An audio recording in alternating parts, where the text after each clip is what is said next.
Hello YT family అందరూ బాగుండాలని కోరుకుంటూ ఈ రోజు వ్లాగ్ స్టార్ట్ చేసేస్తున్నాను. మా పాపకి ఇష్టమైన మసాలా బ్యాంగన్ కర్రీ చేశాను. సో ఈ కర్రీ చేయడానికి చాట్ మసాలా తప్ప ఇంట్లో ఉండే అన్ని కామన్ మసాలా పౌడర్స్ తీసుకోవాలి.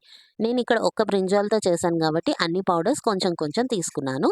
మీరు ఎన్ని చేస్తారో దాని తగ్గట్టు తీసుకోవాలి. సో అన్నీ చక్కగా వేసుకుని కలుపుకుని పక్కన పెట్టేయాలి. ఇప్పుడు ఒక బ్రింజాల్ తీసుకుని దాన్ని శుభ్రంగా కడిగి తుడిచేసిన తర్వాత నిలువుగా కట్ చేసి పెట్టుకున్నాను 2 భాగాలుగా. మళ్ళీ దాని మీద నిలువుగా, అడ్డంగా క్యూబ్స్ వచ్చేలాగా కట్ చేసి, ఈ ముందు కలుపుకొని పెట్టుకున్న మసాలా పౌడర్‌ని వేసి లోపలికంట బాగా స్టఫ్ చేసి పెట్టేసుకోవాలనమాట. తర్వాత ఒక పాన్ తీసుకొని దాని మీద 3 టేబుల్ స్పూన్స్ ఆయిల్ వేసి, ఈ 2 పీసెస్‌ని ఈచ్ సైడ్ 3 మినిట్స్ చొప్పున మనం వేయించుకోవాలనమాట. ఫ్రై చేయాలి.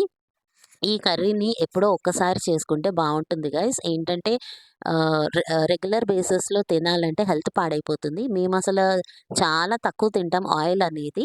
అలాంటిది ఈ కర్రీ కోసం నేను చాలా వేశాను. ఎంత వేసినా కూడా చివరికి నేను చేసిన కర్రీ ఎలా వచ్చిందో మీకే లాస్ట్‌లో చూస్తారు కదా! తెలిసిపోతుంది. ఓకేనా? సో, బాగా ఫ్రై అయిన తర్వాత తీసి పక్కన పెట్టేసి ఇంకొక ప్యాన్‌లో ఆయిల్ వేసి జీరా, అలాగే సన్నగా తరిగి పెట్టుకున్న ఆనియన్ పీసెస్ వేసి బాగా ఫ్రై చేసుకోవాలి. చేసుకున్న తర్వాత ఈ అల్లం వెల్లుల్లి పేస్ట్ వేసుకొని అది కూడా ఫ్రై చేసేసుకొని, ఇక్కడ నేను టమాటో ప్యూరీ తీసుకున్నాను. దానికి బదులు టమాటో పీసెస్ వేసుకొని ఫ్రై చేసుకుంటే ఇంకా బాగా వస్తుంది కర్రీ అనేది. సో, టమాటో ప్యూరీ వేసేసుకొని దానిపైన ఉప్పు, పసుపు, కొద్దిగా కారం కావాలి అనుకునే వాళ్ళు వేసుకోవచ్చు. నేనైతే వేయలేదు. వేసి బాగా కలిపేసి ఎట్ లాస్ట్ ముందు తయారు చేసి పెట్టుకున్న మసాలా పౌడర్ కూడా వేసి కలిపేసి కొంచెం వాటర్ పోయాలన్నమాట. పోసి ఈ మసాలా స్పైసెస్ అన్నీ గూడా ఉడుకుతున్నప్పుడు ఈ వేయించి పెట్టుకున్న బ్యాంగన్ పీసెస్‌ని అందులో వేయాలన్నమాట. వేసి అందులో ఉన్న రుచులన్నీ గూడా దీనికి వంట పట్టేలాగా ఉడికించేసుకొని కొత్తిమీర కావాలి అనుకునే వాళ్ళు కొత్తిమీర వేసేసుకొని స్టవ్ ఆఫ్ చేసి దింపేయడమే. ఇదండి నేను చేసిన మసాలా బ్యాంగన్ కర్రీ.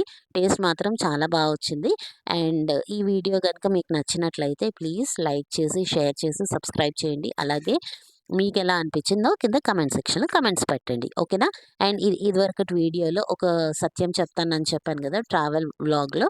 అది సత్యం కాదండి. యాక్చువల్లీ ఒక ఫ్యాక్ట్ అనమాట. ఒక అత్తగారికి, కోడలికి మధ్యన జరిగే మ్యాటర్ అనమాట. అదేంటి అనేది నేను మళ్ళీ క్లియర్‌గా ఎక్స్‌ప్లెయిన్ చేస్తాను. ఇక్కడ ఈ వీడియోలో ఎక్స్‌ప్లెయిన్ చేయడం కష్టం. సరే మరి మళ్ళీ నెక్స్ట్ వీడియోలో కలుసుకుందాం. Until then bye.